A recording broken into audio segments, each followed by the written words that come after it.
Assalamualaikum warahmatullahi wabarakatuh. Halo semuanya, di sini saya akan memperkenalkan kalian mengenai karakteristik dan metode-metode filsafat umum. Sebelum itu, perkenalkan nama saya Sausan Imtiaz Aulia Salsabila dari kelas PAIB dan dari kelompok 3 dengan NIM 2210 20 20 36.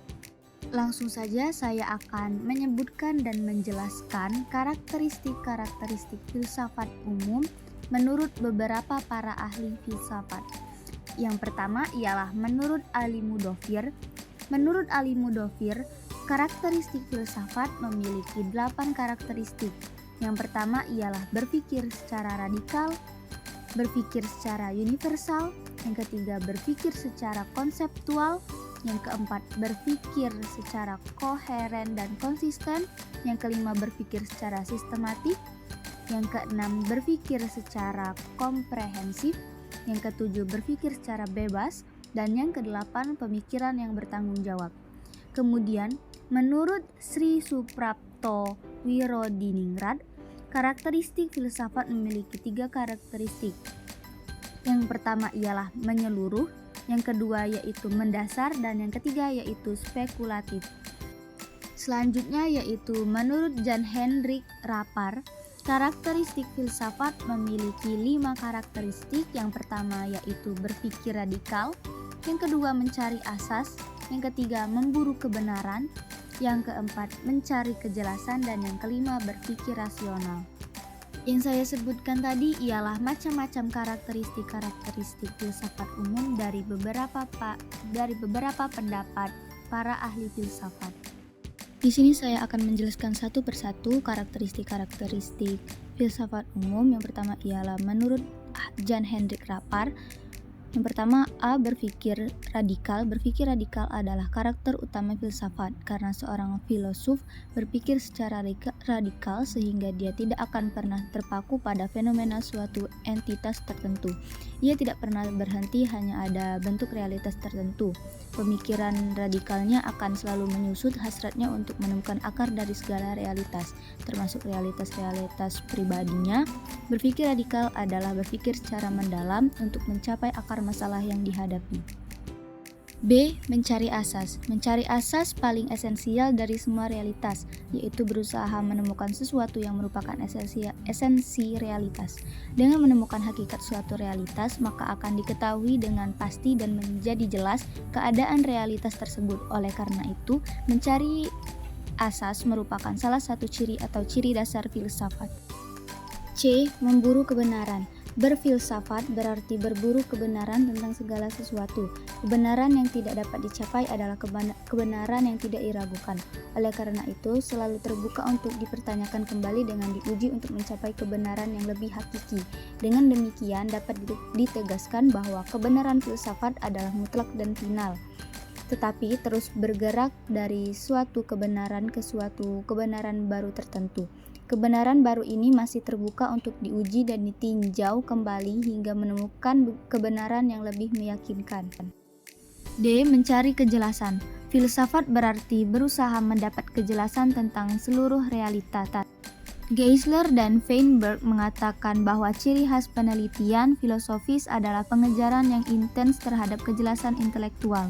Pengejaran akan kejelasan berarti harus berusaha keras untuk menghilangkan segala sesuatu yang tidak jelas, kabur dan gelap, bahkan rahasia dan penuh teka-teki. E. Berpikir rasional. Berpikir rasional berarti berpikir secara logis, sistematis, dan kritis. Berpikir logis bukan hanya untuk mencapai suatu pemahaman yang dapat diterima oleh akal sehat, tetapi untuk dapat menarik kesimpulan dan mengambil keputusan yang tepat dan benar demi premis-premis yang digunakan. Selanjutnya yaitu karakteristik menurut Sri Suprapto Wirodiningrat.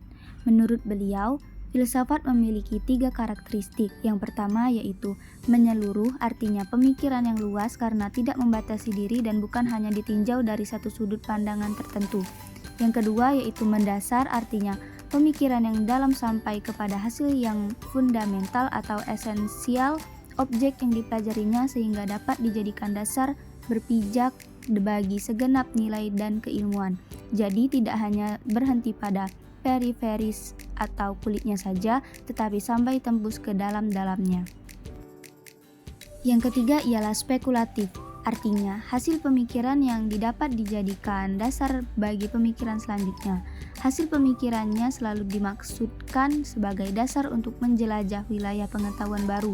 Meskipun demikian, tidak berarti hasil pemikiran kefilsafatan itu meragukan, karena tidak dapat mencapai penyelesaiannya. Lanjut ke karakteristik filsafat menurut Ali Mudofir. Yang pertama ialah berpikir secara radikal. Berpikir secara radikal adalah berpikir sampai ke akar-akarnya, berpikir sampai ke hakikat, esensi atau sampai ke substansi yang dipikirkan. Manusia yang berfilsafat dengan akalnya berusaha untuk dapat menangkap pengetahuan hakiki, yaitu pengetahuan yang mendasari segala pengetahuan indrawi. Yang kedua yaitu berpikir secara universal atau umum. Berpikir secara universal adalah berpikir tentang hal-hal serta proses yang bersifat umum, dalam arti tidak memikirkan sesuatu yang parsial. Filsafat bersangkutan dengan pengalaman umum dari umat manusia. Yang ketiga yaitu berpikir secara konseptual. Yang dimaksud dengan konsep adalah hasil generalisasi dari pengalaman tentang hal-hal secara proses individual. Dengan ciri yang konseptual ini, maka berpikir secara kefilsafatan melampaui batas pengalaman hidup sehari-hari. Yang keempat yaitu berpikir secara koheren dan konsisten. Koheren artinya sesuai dengan kaidah berpikir atau berpikir secara logis. Konsisten artinya tidak mengandung kontradiksi. Yang kelima yaitu berpikir secara sistematik. Yang dimaksud dengan sistem adalah kebulatan dari sejumlah unsur yang saling berhubungan menurut tata pengaturan untuk mencapai sesuatu maksud atau menunaikan sesuatu peranan tertentu. Dalam mengemukakan jawaban terhadap sesuatu masalah, para filsuf atau para ahli filsafat memakai pendapat berbagai wujud dari proses berpikir yang disebut dengan berfilsafat. Pendapat-pendapat yang merupakan uraian kefilsafatan itu harus saling berhubungan, secara teratur dan terkandung adanya maksud atau tujuan tertentu. Yang keenam yaitu berpikir secara komprehensif. Yang dimaksud dengan komprehensif adalah mencakup secara menyeluruh, berpikir secara kefilsafatan berusaha untuk menjelaskan alam semesta secara keseluruhan. Yang ketujuh yaitu berpikir secara bebas. Setiap filsafat boleh dikatakan merupakan suatu hasil dari pemikiran yang bebas dari prasangka-prasangka sosial, histori, kultural, dan religius. Yang terakhir atau yang kedelapan yaitu pemikiran yang bertanggung jawab.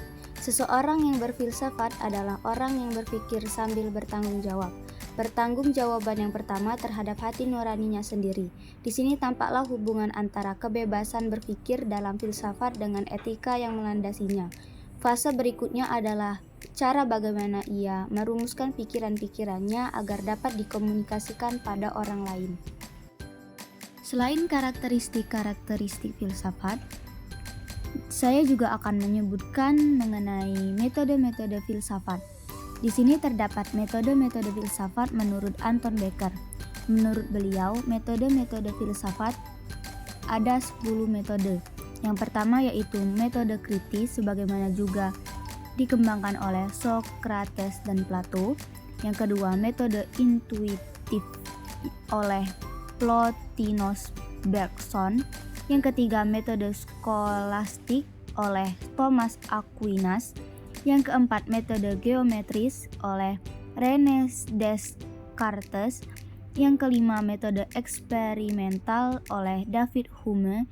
Yang keenam, metode kritis transendental dari Immanuel Kant. Yang ketujuh, metode neoskolastik. Yang kedelapan, metode dialektis dari Hegel.